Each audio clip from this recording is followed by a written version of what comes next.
El Papa Francisco acaba de fallecer a los 88 años, precisamente un lunes de Pascua, el primer día laboral después de Semana Santa, y hasta el último de sus días, fijaos por dónde, ha sido combativo. Combativo como el que más, porque una de sus últimas reuniones fue precisamente con J.D. Vance, aquí lo estáis viendo, el vicepresidente de Donald Trump, al que cara a cara le dijo que no compartía su desprecio por los inmigrantes. Hasta el último de los días, este papa que comenzó en 2013 su mandato, ha defendido ideas que no deberían ser incompatibles con el catolicismo ni el cristianismo, pero que algunos que se autodenominan cristianos y católicos, pero al mismo tiempo muy conservadores, parece que no entienden, que es el respeto por los derechos humanos, el respeto por las personas más desfavorecidas de la sociedad, y por ayudar a los más pobres del mundo, cosa que evidentemente la administración Trump pues no es que esté demasiado alineada con este tipo de ideas, pero hasta el último de los días, y por esto le han odiado y le han criticado tanto, el Papa de Roma ha defendido estas cuestiones. Al mismo tiempo que ahora hay una evidente pena y tristeza compartida por todo el catolicismo mundial, hay algunos que, precisamente por esto, se están empezando a frotar las manos. ¿Por qué? Porque están viendo con esperanza cómo ahora van a poder poner uno de los suyos.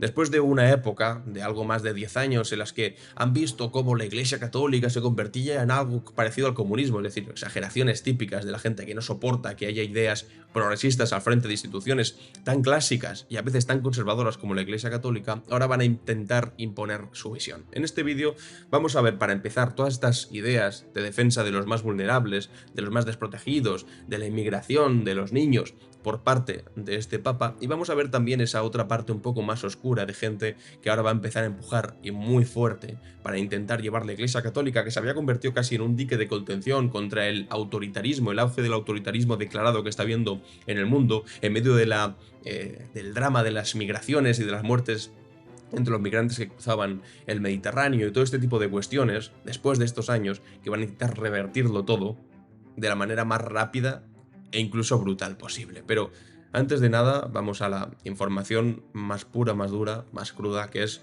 la muerte del Papa Francisco, a los 88 años de edad, un lunes 21 de abril, precisamente un lunes de Pascua, primer día laborable después de Semana Santa. Y dice así: el Papa Francisco ha fallecido este lunes a los 88 años, según ha anunciado el cardenal Kevin Joseph Farrell, camarlengo del Vaticano. La Santa Sede lo ha hecho público a las 9:52 con un comunicado. Hace poco su eminencia, el cardenal Farrell, ha anunciado con tristeza la muerte del Papa Francisco con estas palabras: queridos hermanos y hermanas, con profundo dolor debo anunciar el fallecimiento de nuestro Santo Padre Francisco. A las 7:35 de esta mañana, el obispo de Roma, Francisco, regresó a la casa del Padre. Toda su vida estuvo dedicada al servicio del Señor y de su Iglesia, nos enseñó a vivir los valores del Evangelio con fidelidad, valentía y amor universal, especialmente en favor de los más pobres y marginados. Con inmensa gratitud por su ejemplo de verdadero discípulo del Señor Jesús, encomendamos el alma del Papa Francisco al infinito amor misericordioso del Dios uno y trino. Francisco, que salió del hospital el pasado 28 de marzo tras una larga hospitalización de 37 días por una neumonía, apareció en público por primera vez este domingo en la plaza de San Pedro para dar la tradicional bendición Urbi et Orbi. Apenas podía hablar y solo deseó una feliz Pascua a los fieles. Luego dio una vuelta por la plaza en el papamóvil, una escena que ahora se convierte en su despedida de la multitud. Su último encuentro conocido fue, como os decía, con el vicepresidente de los Estados Unidos, J.D. Vance, a quien recibió en una audiencia privada. Durante las últimas semanas es verdad que había presentado una cierta mejoría, porque los últimos meses habían sido de un estado de salud bastante crítico, pero que había mejorado, había salido a la calle, había sido visto en público. Sin embargo, pues parece que la mejoría no fue del todo lo correcta que debería ser y ha acabado falleciendo de todas maneras. El pontífice ha cumplido un mandato de 11 años desde que fue elegido en 2013, en un momento histórico tras la dimisión de Benedicto XVI. Joseph Ratzinger renunció cansado y derrotado por las intrigas palaciegas y la corrupción de la curia y por verse impotente para emprender las reformas internas que requería el Vaticano, desde el banco de la Santa Sede al escándalo de la pederastia. Jorge Mario Bergoglio, argentino jesuita, fue el elegido para emprender una renovación en la Iglesia Católica, ponerla al día y acometer reformas pendientes. Con un carácter a veces impulsivo y enérgico, desde luego ha pasado como un vendaval en lo social, con una crítica sin precedentes al sistema capitalista actual y en las reformas internas con resultados desiguales. Por el camino ha abierto fuertes divisiones. Ahora seguimos con esta idea, pero Hablando de las divisiones, acordaos de esto. Esto es de los vídeos más miserables que uno se puede echar en cara, pero estos son unos cuantos curas españoles, de Toledo concretamente, que hablaban en estos términos del Papa Francisco. Pues a ver si... Buenas noches, para mí. De acuerdo, no creo que aquí nadie vaya a defender. Entonces es el día en el que el sacerdote... La verdad. Yo también rezo mucho por el Papa para que pueda ir al cielo cuanto antes. Padre Gabriel Calvo Zarraute, buenas noches. Muy buenas, queridos amigos, a todos. Bienvenidos a la trinchera humilde de Cristo Rey, a la contrarrevolución hispánica, a la defensa de la tradición católica. Y yo también rezo mucho por el Papa para que pueda ir al cielo cuanto antes. Bueno, pues sí, ya veis. Yo rezo mucho por el Papa para que pueda ir al cielo cuanto antes. Es decir, estaban directamente deseándole la muerte al Papa Francisco, al sumo pontífice de la Iglesia Católica, por estos curas también supuestamente católicos, rezando muy fuerte para que se pueda ir lo antes posible, para que muera. Bueno, es una de las cosas que se puede pedir para cualquiera. Bueno, y ahora vamos a nuestros invitados. Padre Charles Moore, muy buenas tardes, ¿cómo está? Muy buenas tardes a todos. Yo también me uno a las oraciones del Padre Gabriel para el Santo Padre. Ahí está. Y somos muchos, Padre Moore, somos muchos con esa intención. Somos muchos con esa intención. Con la intención de que muera el Papa Francisco. Es que de verdad es demencial, es lamentable. Pues a ver si rezamos más fuerte. En fin, que bueno, en fin. Si rezamos fuerte. Padre Juan Razo, muy buenas tardes en México. Hola, buenas tardes, buenas noches. Un saludo y abrazo a todos desde México. Unidos también en la oración del Santo Padre en esta fiesta de la Cátedra San Pedro. Qué barbaridad. Bueno, pues lo que os decía, esta es la gente que hoy debe estar de manera miserable, contenta, alegre, por lo que ha ocurrido, por el fallecimiento efectivamente del Papa Francisco. Como os decía, para el sector más conservador de la Iglesia ha ido incluso demasiado lejos. Ya veis, están incluso deseando su muerte y se ha abierto un auténtico frente contra él, que lo ha visto prácticamente como un peligroso papa populista de izquierdas. Pero las enormes expectativas que despertó también han desilusionado a los más progresistas, que esperaban cambios más profundos en la reforma de la curia, el aumento de la colegialidad en las decisiones, la ordenación femenina o en doctrina sexual. En uno de los problemas clave, la lucha contra la pederastia, se ha implicado a fondo con normativas y decisiones drásticas. Hizo dimitir a toda la conferencia episcopal chilena, por ejemplo, pero el resto de la jerarquía, los obispos de cada país y la burocracia vaticana no siempre le ha seguido y ha puesto resistencia. Hombre, solo faltaría, es evidentemente imposible que un solo papa sea capaz de cargarse siglos de burocracia y también de endogámica reproducción de lo existente y de protección entre ellos para que nadie acabe pagando por evidentemente todas las fechorías que se han cometido en el interior de la Iglesia Católica. Pero bueno, la simple intención y el empezar a remar un poco ya es algo que cuenta lo suficiente, incluso tanto como para lograr enemigos tantos y tan miserables como los que acabamos de ver ahora en el vídeo, que son simplemente, vamos, la punta del iceberg, en comparación con todo lo que hay dentro de la Iglesia Católica que estaba deseando que llegase este momento. Han sido 11 años que han supuesto una revolución en muchos ámbitos de la Iglesia, empezando por el hecho de que durante 9 años convivieran dos pontífices, hasta el fallecimiento de Ratzinger el 31 de diciembre del 2022. Esta situación dio mucho que hablar y debatir en su día, pero el tiempo ha demostrado que apenas causó problemas, y ha sentado un precedente. Lo cierto es que tan solo con su elección, Francisco fue el primero en muchas cosas. Primer papa americano, primer papa no europeo desde el siglo V, primer papa jesuita y el primero en llamarse Francisco, una elección de nombre que ya lo dijo todo. Además, un papa que hablaba castellano, porque es argentino.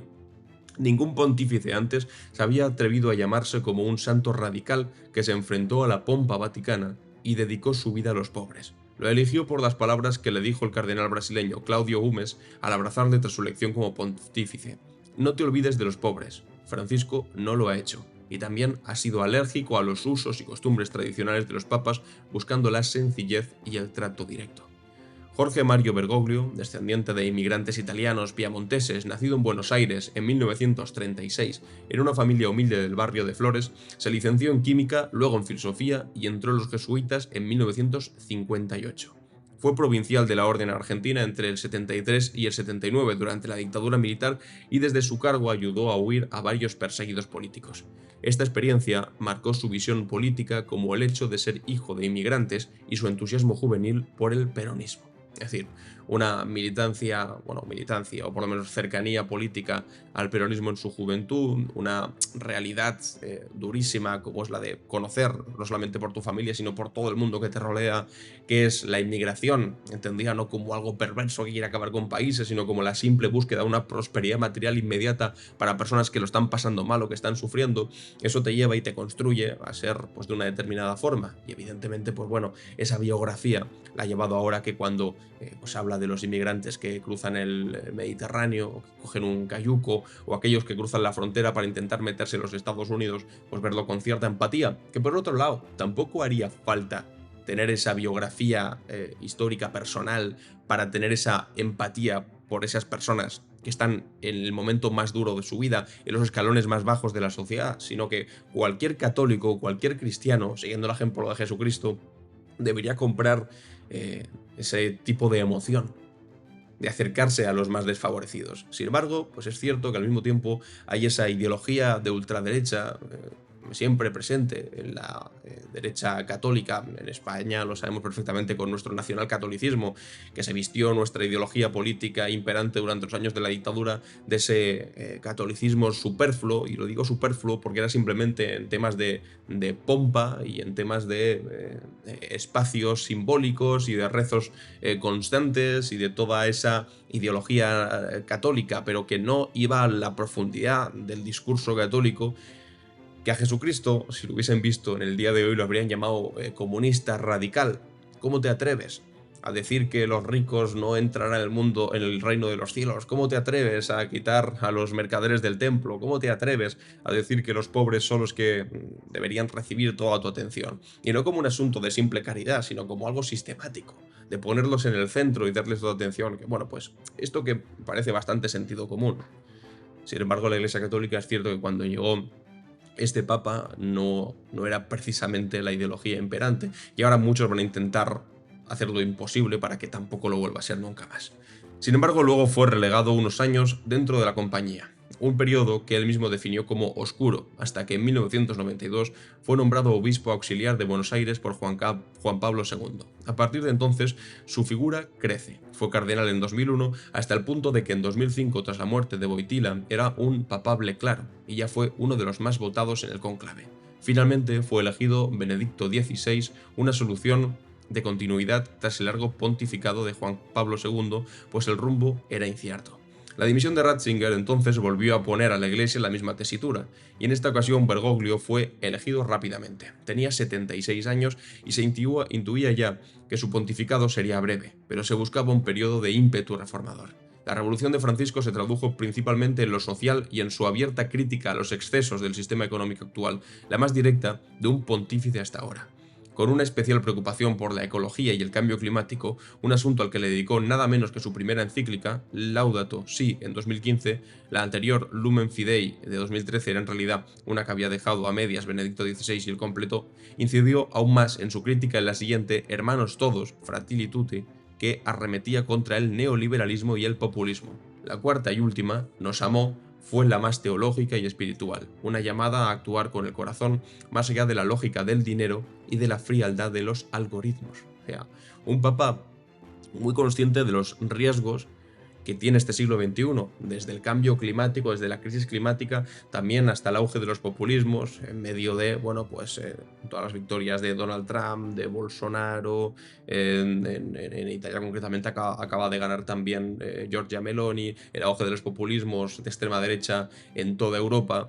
Y mientras tanto, desde el poder simbólico, porque no es un poder material al fin y al cabo, es un poder sobre todo simbólico de la Iglesia Católica, criticando ese tipo de ideas, además del neoliberalismo. Es que no somos conscientes de lo que ha habido, evidentemente con sus limitaciones. Nadie esperaba que fuese el Che Guevara, el Papa de Roma, pero sin embargo, simplemente tener un aliado en esas posiciones es algo a aplaudir. Además, en muchas ocasiones, a este tipo de líderes, en instituciones históricamente conservadoras, lo que se tiene que hacer es valorarlas por la gente que ha tenido en contra. Y cuando vemos a estos curas que estaban deseándole directamente la muerte, o vemos a toda la ultraderecha internacional llamándole comunista y odiándole de una manera exacerbada, acordaos de Milei, diciendo Javier Milei que el Papa de Roma era el representante del maligno en la tierra, cuando tú ves simplemente quiénes son aquellos que están enfrente, tú ya puedes entender más o menos por qué ha levantado tantas ampollas y si debe o no debe tener tu simpatía. Francisco ha sido el papa que ha pilotado la entrada de la Iglesia en el siglo XXI, afrontando los dilemas actuales y con una cuenta de Instagram desde 2016 ha abierto caminos aún inciertos que tocará a su sucesor como recorrer. Esto está mal escrito. Ha abierto caminos aún inciertos que tocará a su sucesor recorrer. La aceptación fraternal de homosexuales y heterosexuales, permitiendo la bendición de parejas y que sean padrinos, la entrada de las mujeres en altos cargos de la curia y una llamada a desmasculinizar la Iglesia, aunque ha congelado el asunto más polémico, el de la ordenación femenina. Si hay una palabra que resume la prioridad de su mandato es periferia, de quien está al margen de la sociedad, de la ciudad, de las fronteras, quien se halla lejos del poder. Se ve en sus viajes, 47 a 66 países en los que casi siempre ha evitado las grandes potencias o países de fuerte tradición católica, como por ejemplo España, donde no ha ido nunca. Solo se planteó ir a Canarias por la crisis de las llegadas de inmigrantes desde África. Su primer viaje, de hecho, ya definió su línea. Fue a la isla italiana de Lampedusa, punto de entrada de migrantes. A ellos y a todos los hombres, creyentes y no creyentes, quiso dejar en su autobiografía publicada en enero del 25 un mensaje reducido a una palabra: esperanza. Y bueno, pues aquí veis, vamos a ver el vídeo de esta última reunión del Papa de Roma. Pues lo que hizo el Papa Francisco, como os decía antes, criticar el desprecio hacia los inmigrantes en su mensaje pascual y recorrer la plaza de San Pedro. Y bueno, Vance pues ha tenido que comerse las críticas del Papa Francisco, ha aceptado las críticas de Francisco, pero ha dicho que continuará defendiendo sus puntos de vista y ha reconocido que se considera un católico bebé, que todavía no sabe todo sobre la fe. Hombre, pues le queda bastante si piensa que de verdad ser católico es ir contra los más vulnerables y es deportar a extranjeros por el simple hecho de serlo, de ser inmigrantes, a cárceles, macrocárceles salvadoreñas, más cercanas a un campo de concentración que a otra cosa. Pero bueno, en fin. Este ha sido, es que hasta el último momento, el último acto del Papa de Roma ha sido, bueno, pues controvertido para esta gente que lo odian profundamente, precisamente por cosas como esta. Vamos a ver ahora también cómo lo han recogido en algunas televisiones. Ha fallecido a los 88 años y desde luego nos ha pillado la noticia por sorpresa, precisamente porque ayer le estuvimos viendo en el Domingo de Resurrección en el papamóvil y además, Juan, incluso desprovisto de esas cánulas nasales que le permitían llegar el oxígeno. Sí, la verdad es que después de tantas semanas en las que hemos estado preocupados por la salud del Papa y pensando que en cualquier momento podía producirse, en estos momentos no era la hipótesis más razonable, ¿no? Sobre todo después de haberle visto ayer y en las últimas semanas haber tenido algo de presencia pública, poca, pero algo. Bueno, pues al final lamentar el fallecimiento del Papa, lo que tiene de significado para todos los católicos en el mundo y lo que tiene para una persona como ha sido Francisco, que ha tenido un pontificado relevante que habrá que valorar con el paso del tiempo, pero que supuso un cambio importante respecto a su antecesor, Benedicto XVI, y ver ahora cómo se desarrolla el cónclave, que es un proceso que lleva muchos siglos funcionando y que nos mostrará el camino porque quiere seguir la Iglesia Católica en los próximos años. Veremos los detalles que da el Vaticano, pero es verdad que nos pilla un poco dentro de la gravedad del Papa. Pero ayer le vimos en el balcón, le vimos en el papamóvil, incluso en ese encuentro que mantuvo con el vicepresidente norteamericano. Es decir, que ayer mantuvo una agenda quizás que nos indicaba justo lo contrario del escenario en el que estamos. Y parecía una cierta recuperación. Incluso la homilía de ayer de Domingo de Resurrección fue redactada por él, con alusiones muy expresas al contexto internacional, es decir, su cabeza estaba ayer perfectamente, con alusiones al desarme, a la paz en Gaza, a la paz en Ucrania, y efectivamente recibió al vicepresidente Vance en el Vaticano. Es una noticia de mucho impacto. Yo creo que se analizará durante muchos años el pontificado de Francisco por el reformismo que ha impreso a la Iglesia Católica, no sin críticas internas y externas, pero yo creo que ha sido un papa que va a hacer historia, que ha hecho historia. Y insisto, es una noticia de mucho impacto que por supuesto va a ser muy comentada en todo el mundo. Y esta es la imagen en directo que estamos recibiendo desde el Vaticano, justo minutos después de conocer esa noticia, el fallecimiento del Papa Francisco a los 88 años. Estábamos ahora mismo hablando precisamente, Pablo, del perfil del Papa, un Papa que dentro de la Iglesia sí se ha considerado progresista, digamos, frente a otras tendencias que había dentro del Vaticano. Sí, a ver, lo primero, desear por supuesto que descanse en paz y ser muy prudente, porque creo que hay que dejar un poco de espacio también para el análisis, ¿no? Pero en cualquier caso, yo creo que el Papa Francisco, al menos desde la visión que proyectaba hacia afuera, era sobre todo alguien muy ligado a los valores del humanismo cristiano, algo que yo creo que es particularmente relevante. Es decir, la Iglesia Católica, en su afuero de los valores más profundos, se vincula también con elementos ligados a la compasión, por ejemplo, como él mismo se ha pronunciado en diferentes ocasiones respecto al trato a los migrantes o la situación de Gaza, o este intento también por tender puentes de apertura hacia otros sectores y otras confesiones, que yo creo que efectivamente será uno de los elementos que analizaremos en su momento, ¿no? Así y todo, pues por supuesto desde el total respeto, desearle que descanse en paz. Sí, recordemos que el Papa cuando fue elegido dijo aquello de que venía del fin del mundo, porque venía de Argentina, de Buenos Aires, ¿no? Y yo creo que ese hecho es el que ha marcado un poco su trayectoria al frente de la Iglesia Católica, porque al llegar de tan lejos tenía pocas hipotecas seguramente, y eso le ha permitido abrir la Iglesia Católica siglo XXI, lo ha abierto a las mujeres, lo ha abierto a los homosexuales. Yo creo que ha sido revolucionario dentro de lo que puede ser un Papa, evidentemente de revolucionario en la Iglesia Católica, pero el ejemplo más claro de que efectivamente su legado es muy importante es esta guerra soterrada, en ocasiones también pública, que se ha producido entre los sectores más conservadores y más aperturistas de la Iglesia Católica. Yo creo que... Y eso es algo que tenemos que, pues, dedicarle el tiempo, análisis de las próximas semanas hasta que se produzca el cónclave que sustituya al Papa Francisco, que va a ser al fin y al cabo una cumbre netamente política por determinar el futuro de la Iglesia Católica. ¿Va a mantenerse en este intento modernizador de la Iglesia o va a volverse sobre sí misma, volviendo a los valores más ultraconservadores que algunos están deseando que ahora se impongan en la Iglesia? Pues no sé, a veces las sociedades son como un péndulo, a veces avanzan mucho y después hacen todo lo contrario hacia atrás. No sé si la Iglesia Católica se comportará de la misma manera en este caso. De todas formas, lo veremos aquí en un vídeo cuando acabe ocurriendo. Y a partir de aquí me gustaría saber vuestra opinión, leeros los comentarios, qué pensáis sobre el legado del Papa Francisco y sobre también esos detractores que van a hacer lo imposible por cargarse todo lo que él consiguió. Nos leo los comentarios, si te ha gustado el vídeo compártelo, suscríbete y nos vemos en el siguiente. Adiós.